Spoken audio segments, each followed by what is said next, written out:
Welcome back to the show. Everyone who's tried to lose weight probably swears by either exercising or dieting. But what does science say? Joining us in the studio today is journalist Kipp Adler. Hi, Kipp. How you doing? I'm good. How are you, Mary? Thanks for being here. So, what does science say? Well, I'll start off with this. If you've ever, I guess a lot of people have thought to themselves, you have a big meal, but it's okay. Tomorrow I'm going to burn it off at the gym. I'm not going to gain weight. It's okay. And it's a common idea. It's a pretty established idea in nutrition and science.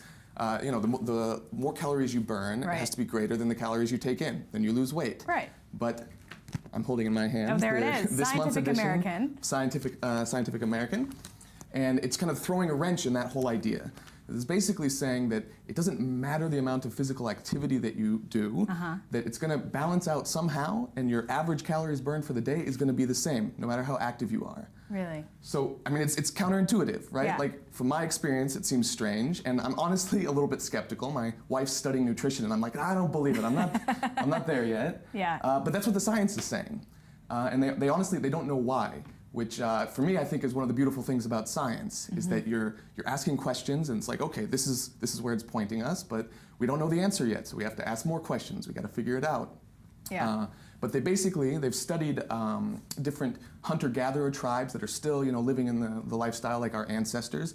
The men spend their day hunting after game, chasing them all around the jungle, or women spend their day chasing the children, equally exhausting. And actually gathering the fruits and vegetables, carrying the water, building the fire. Yeah. But in short, they're a lot more active than you or I are, who probably spend most of our days sitting in chairs. And don't eat McDonald's French fries. Right. Or milkshakes. Exactly. And there is that saying, you are what you eat, which not so long ago was adopted into you are what you drink as well. People would drink massive amounts of Coke and Sprite and not realize how much they were adding to their diet every single day. So yeah, I think there is something to that. Well, it's showing, what they studied, they found out that it is, it's according to the studies that are coming out, that it's all about the amount of calories that go in. Yeah. And that it's these hunter-gatherer tribes that are so active, they compared the amount of calories burned to them to people in the Western world, and it was the same. And they're trying to figure out. The theories are that they're kind of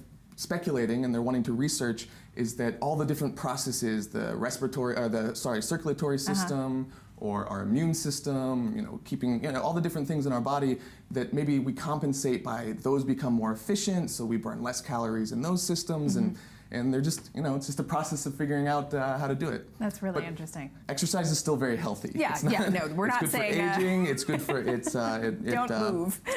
Your immune system, your mood, all sorts of stuff. Exercise is still healthy. It's just probably less connected to weight loss than we originally thought. Yeah. So interesting. Okay, so you have one more thing for us. Yeah. Well, you were talking about Coca-Cola and the drinks and all that stuff. Didn't mean to call it out by brand there, but yes. Well, we have sugar. The idea of sugar. Yes. And we've thought of sugar as an empty calorie.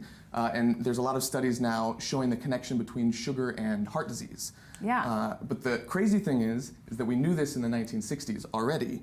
But these different companies, you call it a lobbyist, they call it a trade organization, which is all these sugar companies who had an interest in making sugar look really good. They invested in these studies, they funded these studies, and they were like, listen, can you downplay these studies that are saying that sugar is connected to heart disease, and then just blame saturated fat, because we've got studies that say that too. And they have the whole correspondence between this Harvard scientists, that were nutritionists that were saying this, and they're like, we understand what you want, and we'll make it happen, don't worry. Wow. And it's so crazy how money and politics really run the show in the US. It's unreal. Well, it defeats the whole purpose of getting to the bottom of what's actually going on. Yeah, and public awareness and health and adopting good lifestyles. And here we are 50 years later, and we're still living in that narrative. Yes, we are. I think we will be for quite a long time. Kipp, thanks so much for this.